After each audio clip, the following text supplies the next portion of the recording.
അർഹതയില്ലാത്തത് സ്വന്തമാക്കിയാൽ എന്ത് സംഭവിക്കും? അത് കൈവിട്ടു പോകും. നമ്മുടേതല്ലാത്ത ഒന്നും നമ്മുടേതല്ല എന്ന് വിശ്വസിക്കാൻ പഠിക്കണം. അതാണ് ഈ ഭൂമിയിലെ ഏറ്റവും വലിയ പാഠം.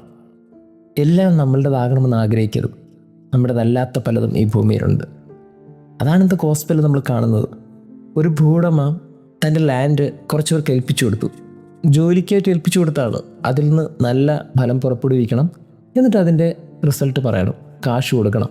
അതിനു വേണ്ടിയിട്ടാണ് ഏൽപ്പിച്ചത്. പക്ഷെ അവർക്ക് ആ ലാൻഡ് ഇഷ്ടപ്പെട്ടതിൽ തെറ്റില്ല. പക്ഷെ അവരത് അവരുടേതാകാൻ വേണ്ടി ആഗ്രഹിച്ചു, അത്യാഗ്രഹം കാണിച്ചു. അങ്ങനെ വന്ന സമയത്ത് ആ ലാൻഡ് ഓണർ പല പ്രാവശ്യം ആളയക്കുകയാണ്. ഒരിക്കലല്ല, പല പ്രാവശ്യം വിട്ടവരെയൊക്കെ അവർ നശിപ്പിച്ചളഞ്ഞു. അപ്പോഴും വലിയ പ്രതീക്ഷയോടെ തന്നെയാണ് ആ ലാൻഡ് ഓണർ വീണ്ടും ആളയച്ചത്. വന്നവരെല്ലാവരും നശിപ്പിച്ച് കളഞ്ഞു. അത്യാഗ്രഹമായിരുന്നു. അവർ വിചാരിച്ചു അവസാനം ഇത് അവരുടെ കയ്യിൽ തന്നെ എത്തുമെന്ന്. അങ്ങനെ എത്തില്ലല്ലോ. പിന്നെ ലാൻഡ് ഓണർ വരുമ്പോൾ എല്ലാം ഇരട്ടിയോടുകൂടി തിരിച്ചെടുക്കുമല്ലോ. നമ്മൾ ഓർക്കേണ്ടത്, നമ്മൾ സ്വന്തമാക്കണമെന്ന് ആഗ്രഹിക്കുന്ന വസ്തുക്കളാണെങ്കിലും വ്യക്തികളാണെങ്കിലും ജീവിതങ്ങളാണെങ്കിലും പലപ്പോഴും നമ്മുടേതല്ലാത്ത ഒന്നിനെ എന്തിനാ സ്വന്തമാക്കാൻ ആഗ്രഹിക്കുന്നത്?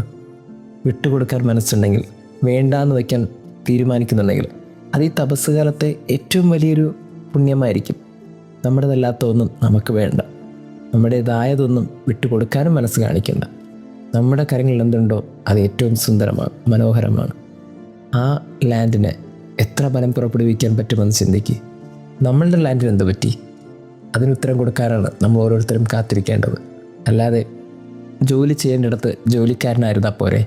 എന്തിനാ ലാൻഡ് സ്വന്തമാക്കാൻ ആഗ്രഹിക്കുന്നത്? അത്യാഗ്രഹം അത് ആപത്തല്ലേ? ദൈവം നമ്മെ അനുഗ്രഹിക്കട്ടെ.